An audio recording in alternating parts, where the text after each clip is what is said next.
Creo que el Parlamento ha hecho bien finalmente, tal vez contra la voluntad de algunos, secundando otros, etcétera, en llevar esto a referéndum.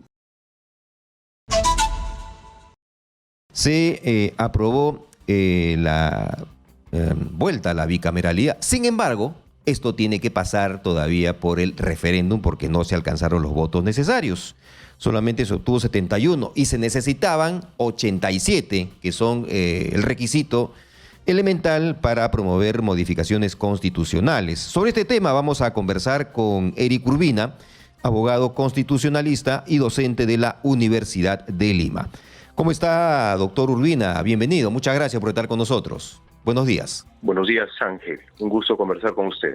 Bueno, lo que viene entonces es someter esta decisión tomada ayer en el Congreso de la República a un referéndum, pero antes, desde su perspectiva, exitosa. ¿Es un fracaso de este Parlamento el haber promovido esta reforma constitucional y no haber alcanzado los votos que necesitaban? Bien, mire, yo creo que no. Además, he de confesar que soy un convencido de la bicameralidad como mejor manera de organizar a un Parlamento. Sin embargo, esto tiene que ser visto desde distintos puntos de vista, no solamente el académico, jurídico, sino también el político y finalmente el social o ciudadano. Creo que el Parlamento ha hecho bien finalmente, tal vez contra la voluntad de algunos, secundando otros, etcétera, en llevar esto a referéndum. Además, porque la propia Constitución establece en el artículo 206 que la reforma constitucional se da cuando se alcanza la mayoría absoluta, más de la mitad del número legal, y ratificada mediante referéndum. Punto seguido dice que puede omitirse el referéndum. Creo yo que este tipo de reformas constitucionales, como el reorganizar al Parlamento, estamos cambiando la manera como va a estar conformado nuestro Parlamento. Además, introduciendo figuras como la reelección de los congresistas y demás, sí deben ser consultadas con el pueblo. Y esto se tendrá que dar, ahora sí, a partir de esta votación que ayer se ha obtenido, que han llegado a los 71 votos, y luego ya serán los órganos electorales los que convoquen al referéndum, ¿no? Ahora, por el tiempo constitucional no alcanza para que esta pueda incluirse dentro de las elecciones del mes de octubre. ¿Hay la posibilidad de que se realice un referéndum en ese sentido en lo que resta del año o lo ve usted muy difícil? Yo creo que sí, se puede perfectamente organizar uno tal vez para noviembre o diciembre, y esto además le dará un tiempo prudente a los políticos, a los que han presentado el proyecto de retorno a la bicameralidad y a otros actores del espectro social, como son los académicos, los propios gremios y demás, para poder exponer los motivos por los que se considera que es positivo, y también hay quienes consideran que no lo es. Este debate lo único que hará es nutrir a la población para que pueda tomar una buena decisión y al momento de ir y votar en referéndum, pues decidir correctamente, ¿no? Claro, y es que la sensación que deja también, y es más un comentario político que un análisis constitucional, es haber ido a contracorriente, porque si nos fijamos en el nivel de aprobación o de rechazo que tiene este Congreso y la forma como ayer se expresaba la propia presidenta del Congreso, sintiéndose orgullosa del trabajo que han hecho en el Parlamento, aprobando leyes a favor del gobierno, perdón, del pueblo, dice ella, a favor del pueblo, deja justamente eso que decía, esa sensación, un poco que se aprueba esto forzando la figura en contra de lo que son las prioridades establecidas como concepto por parte de la población en este momento, en esta circunstancia tan complicada de crisis política, crisis social y crisis económica. Sí, ahora mire, le diré que el tema del retorno a la bicameralidad está presente en el foro académico desde 1993, ya va a cumplir 30 años el debate al respecto.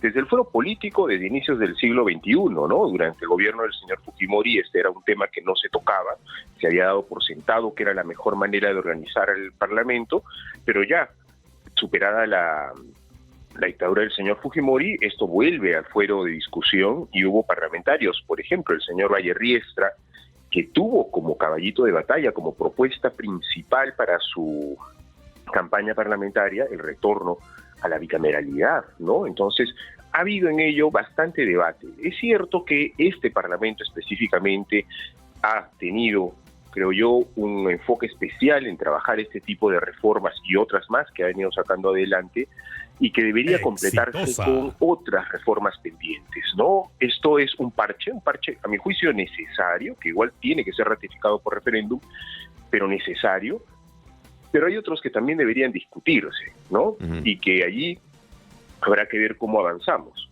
Ahora, el contexto es totalmente distinto al del 2018 cuando se rechazó por una amplia mayoría el regreso a la bicameralidad y también a la reelección parlamentaria.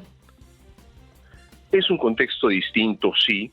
No olvidemos que en el 2018 teníamos primero a un parlamento con menos aprobación que el actual y teníamos por otro lado a un presidente que tenía una amplia aprobación, ¿no? Un respaldo político muy fuerte y que a la vez supo aprovechar para que la población votara que no. No olvidemos que inicialmente quien presenta el proyecto de la bicameralidad fue el señor Martín Vizcarra, y luego da marcha atrás porque se comienza pues a introducir en esta fórmula legal algunas situaciones que no estaban previstas, ¿no? Como limitar la cuestión de confianza, etcétera. Entonces ahí él mismo lleva a votar, ¿no? Por esta fórmula del sí, sí, no, sí. Entonces, esto yo creo la población lo entendió, también guiados por alguien que tenía un amplio respaldo. Hoy no hay una situación similar, tenemos a un parlamento con mucha desaprobación y por otro lado a un presidente de la República altamente desaprobado también. ¿Quién va a liderar este debate en el fuero social, político, para causar el voto del referéndum? No lo sé, habrá que verlo. De repente no va a ser ni el Parlamento ni el Ejecutivo, de repente serán los académicos, de repente será tal vez un nuevo grupo, no lo sé, o algunas figuras políticas que ahora mismo no tienen presencia. Vamos a irlo descubriendo, pero esto es algo que se tendrá que dar.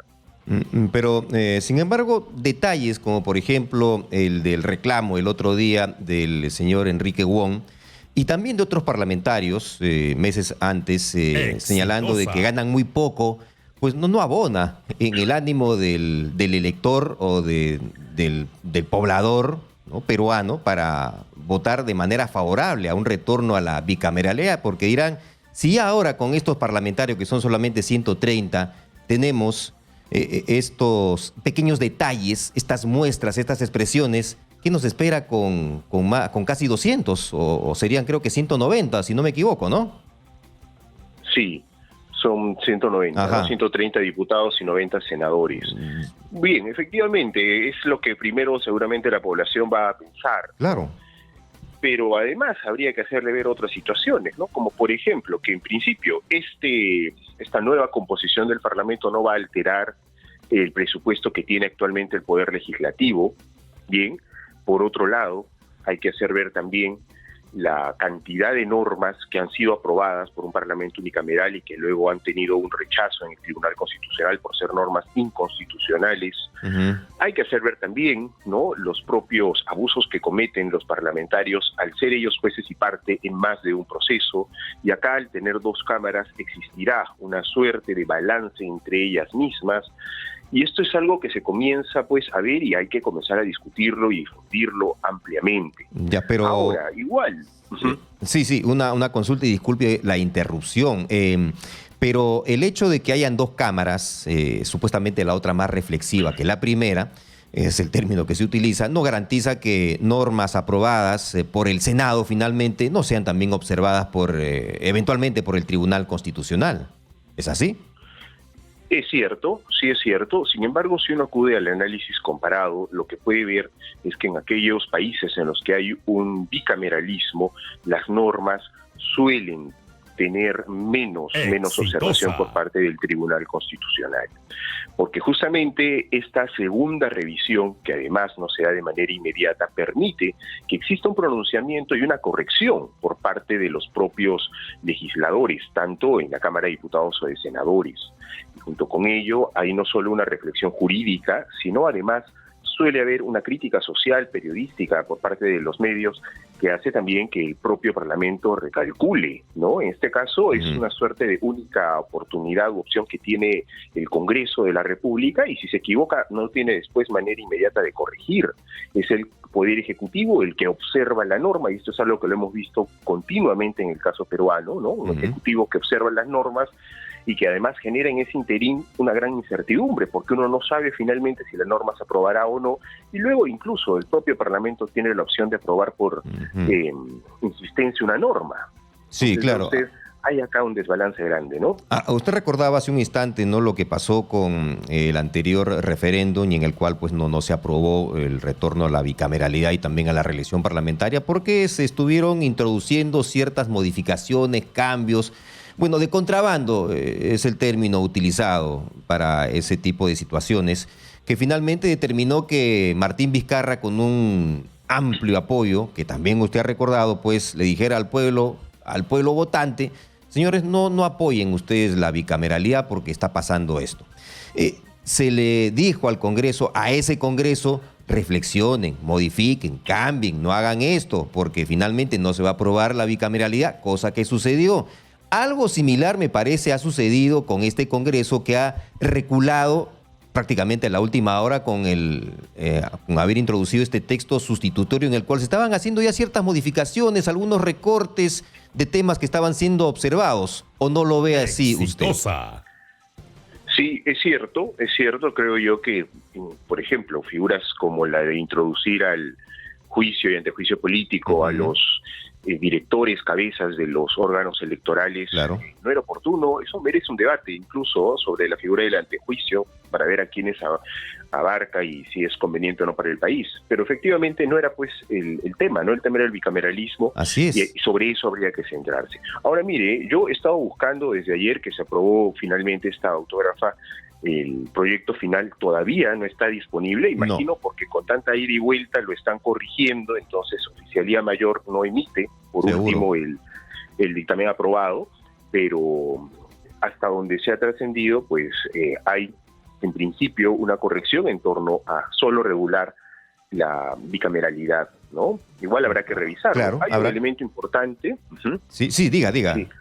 Hay un elemento importante, por ejemplo, igual, ojo, con cargo a revisión, pero según ha trascendido y estaba también previsto en las fórmulas iniciales, pues habría una representación para las comunidades nativas e indígenas del país, tanto en sede de diputados como de senadores. Esto sería histórico porque nunca hemos tenido una representación de este estilo, así que también habrá que ver cómo nos va con ello, ¿no? Correcto, hay mucha tela todavía por cortar y bastantes cosas por comentar a medida que vaya avanzando el tiempo y también tengamos el documento aprobado ayer por el Congreso. Muchas gracias por estar con nosotros.